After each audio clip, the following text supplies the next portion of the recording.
Salam sejahtera di dalam nama Tuhan Yesus Kristus. Selamat hari Minggu untuk kita sekalian. Terpujilah Tuhan yang selalu setia menopang dan memelihara hidup kita. Sebelum kita merenungkan firman Tuhan yang menjadi dasar kehidupan kita pada minggu-minggu ini, mari kita terlebih dahulu berdoa memohon belas kasihan Tuhan, agar Tuhanlah yang memberikan pencerahan, pengertian untuk kita mengenal Tuhan melalui firman-Nya. Mari kita berdoa. Bapa Surgawi, di dalam nama Tuhan Yesus Kristus, kami bersyukur karena Tuhan tetap setia di dalam kehidupan kami. Tuhan tidak pernah meninggalkan kami dan tidak pernah membiarkan kami sendirian. Terpujilah Tuhan untuk selama-lamanya. Di tengah-tengah kesusahan dan kesulitan kami memohon kemurahan Tuhan untuk firman Tuhan dapat mengisi hati kami, mendorong kami dan menuntun kami, mengarahkan seluruh hidup kami hanya kepadamu, bergantung kepadamu. Ya Bapa, kasihanilah kami dengan firman-Mu yang memberikan kepada kami arah yang hidup, yang meneguhkan iman kami. Kami dimampukan untuk menjalankan hari-hari ke depan dengan penuh keimanan kami kepadamu, kebergantungan kami kepadamu. Ya Tuhan, pimpin kami sekalian, yang mendengarkan maupun yang menyampaikan. Kami sama-sama mendapatkan berkat rohani dari Tuhan, dan kami diberikan persiapan untuk menjalankan kehidupan kami bersamamu. Terpujilah Tuhan. Kiranya Roh Kudus bekerja dalam hati kami, dan Tuhan menolong dan menopang kami. Kami siap untuk mendengarkan firman-Mu. Kami berdoa dan bersyukur kepadamu. Ya Bapa, di dalam nama Tuhan Yesus Kristus. Amin. Saudara yang kekasih di dalam Kristus, mari kita membuka firman Tuhan dari surat kepada orang Ibrani, pasal yang pertama, ayat pertama sampai dengan ayat yang keempat. Surat kepada orang Ibrani, pasal yang pertama, ayat pertama sampai dengan yang keempat. Demikianlah firman Tuhan.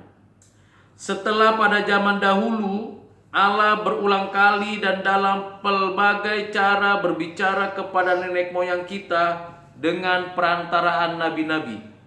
Maka pada zaman akhir ini Ia telah berbicara kepada kita dengan perantaraan anaknya, yang telah Ia tetapkan sebagai yang berhak menerima segala yang ada. Oleh Dia Allah telah menjadikan alam semesta. Ia adalah cahaya kemuliaan Allah dan gambar wujud Allah, dan menopang segala yang ada dengan firman-Nya yang penuh kekuasaan. Dan setelah Ia selesai mengadakan penyucian dosa, Ia duduk di sebelah kanan yang maha besar, di tempat yang tinggi, jauh lebih tinggi daripada malaikat-malaikat, sama seperti nama yang dikaruniakan kepadanya, jauh lebih indah daripada nama mereka. Saudara yang kekasih di dalam Kristus, di dalam pemberitaan firman minggu ini, kita menyadari bahwa Tuhan yang kita sembah adalah Tuhan yang selalu mengendaki, berkomunikasi dan berinteraksi dengan manusia ciptaannya. Tuhan yang kita sembah adalah Tuhan yang tidak pernah meninggalkan kita dan tidak pernah membiarkan kita sendirian. Ia selalu menopang, menjaga hidup kita dengan firman-Nya yang terus-menerus disampaikannya melalui para nabi, melalui hamba-hambanya. Tuhan berbicara kepada manusia. Betapa Tuhan mengasihi manusia, menjangkau manusia, membawa manusia supaya memiliki hubungan kembali dengan dirinya. Karena kita sadar dan kita tahu bahwa kita orang berdosa yang tidak mungkin datang sendiri kepada Tuhan. Oleh karena kita tidak punya kemampuan kembali datang kepada Tuhan. Tetapi karena anugerah Tuhan, karena belas kasihan Tuhan, karena kasih-Nya, maka Dia sendiri datang kepada kita, menyapa kita dengan firman-Nya yang meneguhkan, yang menguatkan, yang membawa kita kembali memiliki hubungan pribadi secara individu dan komunal kepada Tuhan. Di dalam ayat 1 dikatakan dengan jelas bahwa sejak zaman dahulu Allah berulang kali berbicara kepada manusia. Allah berulang kali berbicara kepada manusia dengan berbagai macam cara.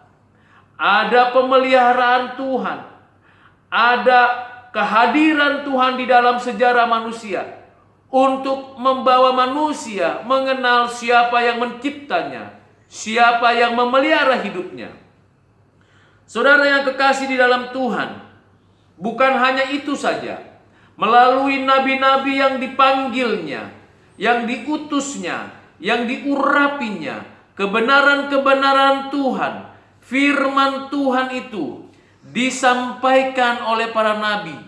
Para nabi mendapatkan inspirasi, mendapatkan hikmat, mendapatkan kekuatan untuk menyampaikan isi hati Tuhan kepada umatnya, kepada manusia, supaya manusia boleh menikmati kebenaran Tuhan. Karena di dalam kebenaran Tuhan ada kemerdekaan, ada kemenangan, ada kekuatan. Dan itulah yang meneguhkan kehidupan manusia, yang menghibur kekuatan manusia, yang menolong kekuatan manusia untuk menjalankan hidup di bumi ini, di atas dunia yang fana ini. Jelas sekali bahwa Tuhan berbicara kepada manusia. Tuhan tidak pernah berhenti berbicara. Di ayat 2 dijelaskan, maka pada zaman akhir Ia telah berbicara kepada kita dengan perantaran anaknya. Kita tahu dan kita mengerti dengan iman melalui firman Tuhan, melalui Injil Kristus, melalui Alkitab yang sudah kita miliki, yang sudah diterjemahkan, yang dapat kita baca dan kita mengerti bahwa anaknya yang tunggal, yaitu Tuhan Yesus Kristus, datang ke dunia, inkarnasi, menjadi manusia sama seperti kita untuk berbicara kepada manusia, untuk menyampaikan kasih karunia dan kebenarannya. Anaknya yang tunggal inkarnasi menjadi manusia, hidup di antara manusia, bersama-sama dengan manusia, mengalami kesusahan yang sama, mengalami kesulitan yang sama, tetapi Dia tetap tidak berdosa, Dia suci adanya, Dia kudus adanya. Di dalam setiap perjumpaan dengan Dia, Dia menyampaikan rasa kehendaknya, menyampaikan pikiran Allah, menyampaikan kasih karunia-Nya, menyatakan kebenaran-kebenarannya. Saudara, Allah tetap berbicara kepada manusia. Sekarang pun demikian. Ketika kita sadar dan kita tahu bahwa ada firman Tuhan, ada Roh Kudus di dalam hati kita, kita mengetahui bahwa Allah pun turut berbicara kepada kita. Setiap kita yang percaya kepada Kristus sudah memiliki Roh Kudus, dan Roh Kudus selalu mengingatkan kita, menginsapkan kita akan kebenaran, yang mendorong kita untuk mengenal kebenarannya. Dan di sanalah Allah berbicara kepada kita secara pribadi dari hati ke hati kita. Ketika kita membaca firman Tuhan yang tertulis, kita membaca kata demi kata, kalimat demi kalimat, narasi demi narasi, di sanalah Allah sedang berbicara kepada kita. Allah menyapa kita dengan firman-Nya. Firman itu adalah pelita bagi kaki kita dan terang bagi jalan kita. Firman itu adalah kebenaran, dan kebenaran itu memerdekakan kita, membuat kita mengerti, membuat kita menang menghadapi segala situasi yang ada, dan kita dihiburkan oleh firman yang diberikan itu. Dan Roh Kudus bekerja menerapkan firman itu di dalam hidup kita, dan kita boleh terhibur. Itulah sebabnya Roh Kudus adalah pribadi yang jelas-jelas menyatakan kepribadian kealahannya, yang bekerja menginsapkan kita, menolong kita, menuntun kita, membawa kita mengenal Allah, mengenal anaknya, dan mendekatkan kita terus-menerus dengan hiburannya yang sempurna, dengan damai sejahteranya yang melekat di hati kita di tengah-tengah situasi dan kondisi sekarang. Saudara yang kekasih di dalam Tuhan, mari kita terus belajar lagi mengenal siapakah Tuhan Yesus Kristus. Dari pembacaan firman ini, kita mengetahui paling tidak ada 7 bagian yang paling penting untuk kita belajar siapakah Yesus Kristus, anaknya yang tunggal. Yang pertama, Ia telah berbicara kepada kita dengan perantaran anaknya. Anaknya itu ditetapkan sebagai yang berhak menerima yang ada. Anaknya itu melaluinya segala sesuatu dijadikan. Yang ketiga, Ia adalah cahaya kemuliaan Allah. Yang keempat, Ia adalah gambar wujud Allah. Yang kelima, Ia menopang segala yang ada dengan firman-Nya. Yang keenam, Ia menyelesaikan penyucian dosa. Dan yang ketujuh, Ia duduk di sebelah kanan yang maha besar di tempat yang maha tinggi. 7 bagian ini penting untuk kita renungkan dan pikirkan di masa-masa sulit dan sukar seperti sekarang ini. Untuk kita semakin memiliki pengenalan kita akan Tuhan kita, Tuhan Yesus Kristus yang telah mati menebus dosa kita. Yang telah bangkit mengalahkan maut, yang memberikan jaminan keselamatan kepada kita oleh karena Kristus mengasihi kita. Saudara yang kekasih dalam Kristus, mari kita lihat bagian yang pertama. Kristus anak Allah yang tunggal telah ditetapkan berhak menerima segala yang ada. Segala yang ada diciptakan dari tidak ada. Creatio ex nihilo. Dari tidak ada menjadi ada. Yang ada kemudian dibentuk, dibuat, dijadikan sesuatu yang ada yang lain, di mana kita diberikan kemampuan untuk membuatnya. Teknologi, ada peralatan, ada perlengkapan, ada kebutuhan, ada segala sesuatu dari yang ada dibuat. Tetapi segala yang ada itu menjadi milik kepunyaan Tuhan. Belong to Christ. Semua yang kita miliki, semua yang ada pada diri kita itu milik Kristus. Bukan milik siapa-siapa. Milik Kristus. Kristuslah yang memiliki kita dan apapun yang ada dalam diri kita. Bukan milik siapa-siapa. Bukan milik diri kita sendiri. Hidup kita, keluarga kita, masyarakat kita, bangsa kita, kondisi yang ada di atas bumi ini, seluruh semesta alam, belong to Christ. Milik Kristus. Nah, ini menjadi dasar kekuatan iman kita tentunya. Kalau hidup dan mati kita dan segala sesuatu adalah milik Kristus, dan Kristus yang sudah mati mengalahkan maut, menyelesaikan dosa, bangkit dari kematian, mengapa kita mesti khawatir akan hidup ini? Mengapa kita mesti ragu akan hidup ini? Kita harus hidup benar sungguh-sungguh untuk menyadari aku milik Tuhan. Hidupku milik Tuhan. Di rumah, di kantor, di sekolah, di dalam gereja, di luar gereja, dalam pekerjaan apapun, aku milik Kristus. Semua milik Tuhan. Itulah sebabnya saudara, dengan menyadari ini kita punya hidup betul-betul bernilai dan berharga. Yang kedua, dikatakan di sana bahwa segala sesuatu diciptakan dan dijadikan oleh Dia. Dia bukan hanya memiliki segala sesuatu, karena Dia memang milik segala sesuatu. Dia ada pada dirinya. Dia bersama-sama dengan Allah Bapa. Dia selama-lamanya kekal. Dan yang kedua, Dialah yang juga menciptakan langit, bumi, dan segala isinya. Dia menciptakan segala sesuatu. Tidak ada yang tidak diciptakan oleh Tuhan. Virus corona, COVID-19, juga virus-virus yang lain yang ada di semesta alam, juga adalah karya ciptaan Tuhan. Tidak ada satupun yang tidak diciptakan Tuhan. Persoalannya adalah apakah semua sistem kehidupan yang diciptakan Tuhan betul-betul sudah bersandar, bergantung, sudah betul-betul digunakan dan dimanfaatkan hanya untuk Tuhan, to glorify Him. Dimanapun kita berada, apa yang kita miliki, yang diciptakan Tuhan, itu kita kembalikan kepada Tuhan. Saudara, inilah saatnya Anda dan saya, kita sama-sama untuk membawa seluruh hidup kita kepada Tuhan. Kita ciptaan Tuhan. Kita bukan pencipta.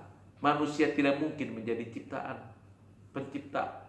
Manusia tidak mungkin menjadi orang-orang yang bisa menciptakan sesuatu dari tidak ada menjadi ada. Tuhan yang menciptakan. Kita miliknya. Tuhan pencipta kita. Siapakah Dia? Anak Allah. Melaluinya Allah Bapa menciptakan segala sesuatu. Ketiga, Ia adalah cahaya kemuliaan Allah.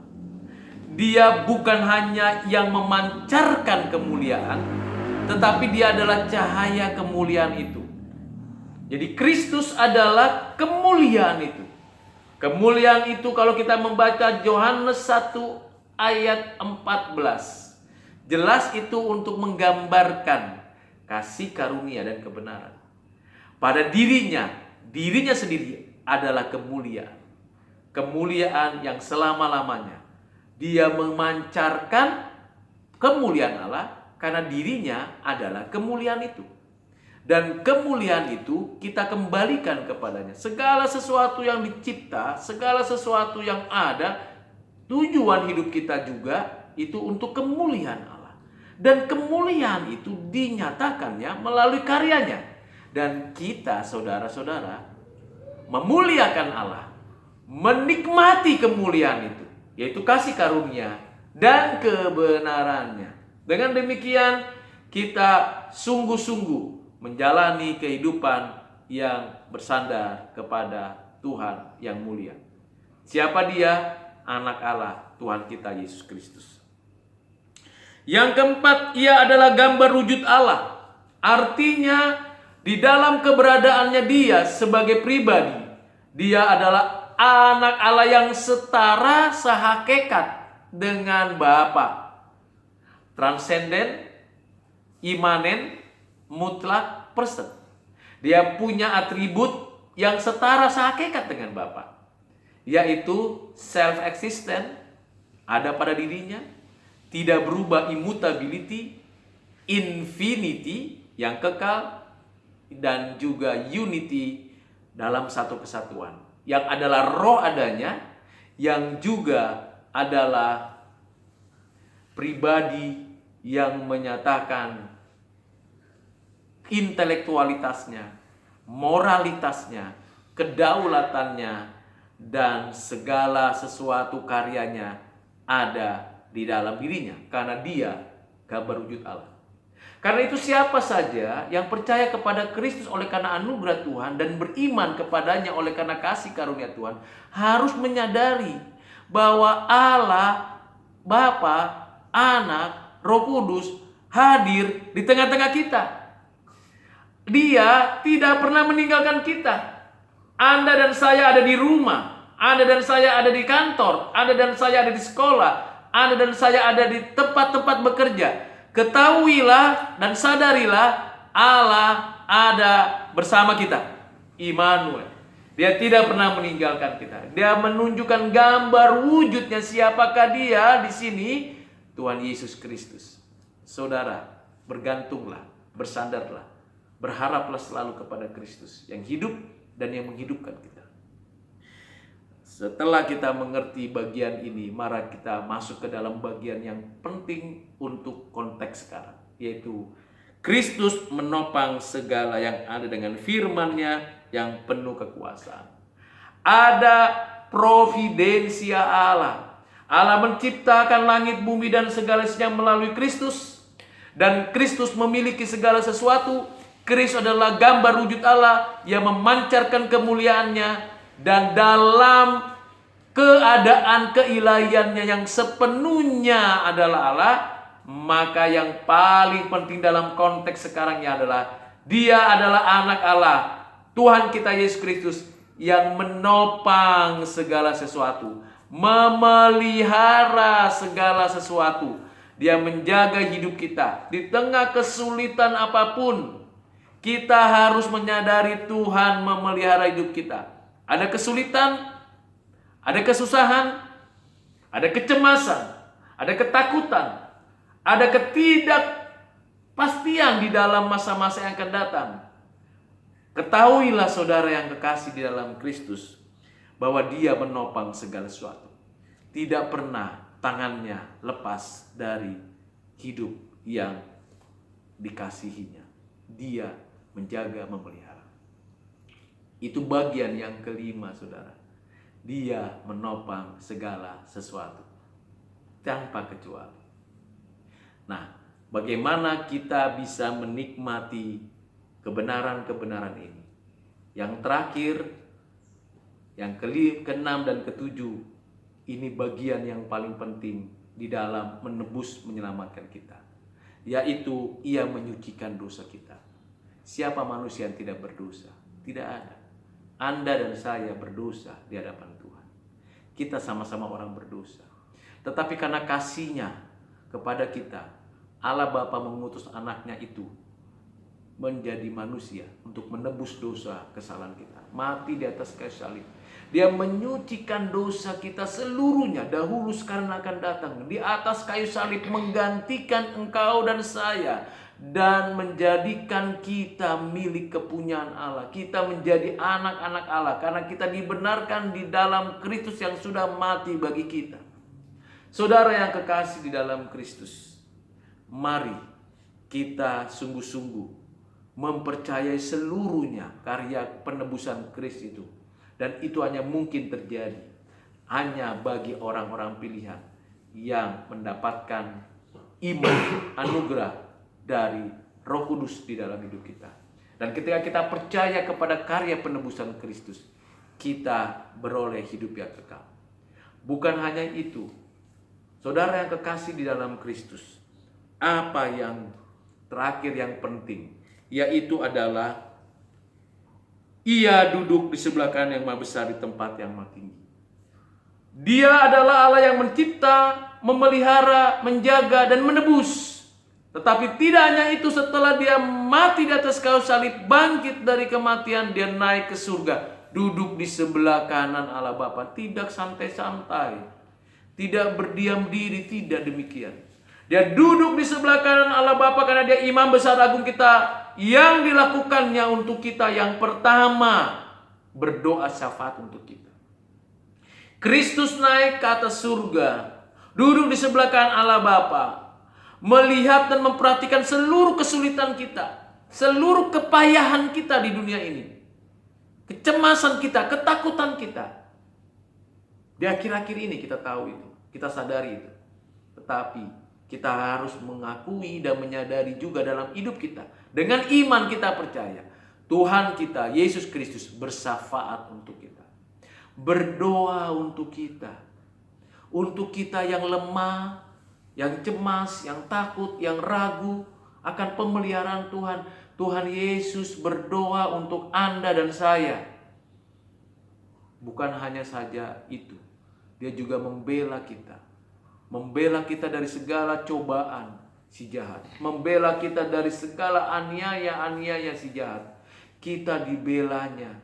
Roh Kudus bekerja dalam diri kita untuk mengingatkan itu, supaya kita menyadari Tuhan kita Yesus Kristus yang kita sembah, yang kita agungkan, yang kita muliakan.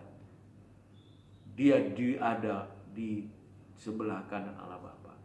Namanya jauh lebih indah dari nama apapun, jauh lebih tinggi dari malaikat apapun. Kita tidak perlu khawatir dan perlu takut. Bukan hanya malaikat-malaikat yang menjaga orang-orang percaya, yang berkemah di sekeliling kita. Bukan hanya pemerintah, bangsa, dan negara yang menjaga kenyamanan dan keamanan dan ketenangan negara kita dan kehidupan kita. Tetapi jauh lebih daripada itu, yang memiliki hidup kita, yang menciptakan kita, yang menopang kita. Dia setia berdoa untuk Anda dan saya. Dia setia membela untuk Anda dan saya. Saudara yang kekasih dalam Kristus, setelah firman Tuhan ini kita boleh dengarkan, ada beberapa hal yang perlu kita terapkan di dalam kehidupan kita saat ini. Yang pertama, tetaplah menyadari dan mengakui bahwa Tuhan Kristus, Juru Selamat kita, adalah yang memiliki hidup kita, yang menopang hidup kita, memelihara kita, dan yang bersyafaat kepada kita. Karena itu tidak perlu takut, tidak perlu cemas. Tetapi sekaligus yang kedua, kita sebagai orang percaya, sebagai orang yang bersandar kepada Tuhan, kita harus tetap menjaga diri, harus tetap bertanggung jawab atas hidup ini. Jangan karena kita orang lain dirugikan, jangan karena kita tidak bertanggung jawab dengan kesehatan kita, dengan kerohanian kita, kita merugikan orang lain dan berdosa kepada Tuhan. Ketika kita berdosa kepada sesama, berarti kita berdosa kepada Allah. Berarti kita tidak memuliakan Allah. Kalau kita sungguh-sungguh memuliakan Allah, yang ketiga, mari kita menikmati kemuliaan Allah, yaitu penuh dengan kasih karunia dan kebenaran. Kita tidak menjadikan masalah itu sesuatu yang kita berpusat kepadanya. Kita harus jadikan masalah, kesulitan, kesusahan itu menjadi dasar loncatan untuk kita memandang kepada Kristus yang sudah mati dan duduk di sebelah kanan Allah Bapa. Dia yang sudah menciptakan kita, memelihara, menopang kita, tidak membiarkan saudara dan saya jauh dari hadapannya. Dia selalu berbicara kepada kita. Dan yang terakhir, marilah kita sama-sama berdoa, memohon belas kasihan Tuhan setiap hari, supaya Tuhan selalu memelihara, menjaga kita di tengah-tengah kesulitan apapun. Kiranya saudara tetap teguh beriman kepada Tuhan dan tetap menjaga hati nurani yang bersih dan sikap yang baik terhadap sesama. Dengan demikian kita sungguh anak-anak Allah. Tuhan Yesus memberkati. Mari kita terlebih dahulu berdoa. Bapa di surga, terima kasih untuk firman-Mu yang meneguhkan, menguatkan kami pada saat ini, di mana kami menyadari bahwa hanya Tuhan Yesus Kristuslah tempat kami bersandar. Karena Dia adalah pencipta kami, pemelihara hidup kami, yang menebus kami, dan yang setia menopang memelihara kami dengan doa-doa syafaat-Nya, dengan segala berkat pertolongannya. Ya Bapa, kami bersyukur untuk firman-Mu itu. Inilah yang meneguhkan, menguatkan kami di tengah-tengah kesulitan dan kesusahan kami. Tapi kami percaya bahwa Tuhan mengerti dan memahami kami. Biarlah Tuhan menjaga kami, menjaga bangsa kami, masyarakat kami, memberkatinya, supaya seluruh persoalan penyebaran virus dan seluruh upaya-upaya pemerintah berjalan dengan baik. Tuhan, berilah kepada setiap kami hati yang takut akan Tuhan, hati yang terus menjaga diri supaya tetap sehat, tetap menjaga privasi kami, hubungan kami dengan keluarga, hubungan kami dengan tetangga, dengan siapapun. Kami tetap harus bertanggung jawab melakukannya dengan baik. Ya Tuhan, sekali lagi kami mohon, kasihanilah kami. Biarlah berkat-Mu turun atas kami sekalian. Di dalam nama-Mu Tuhan Yesus Kristus, kami berdoa dan mengucap syukur. Amin. Sebelum kita doa syafaat,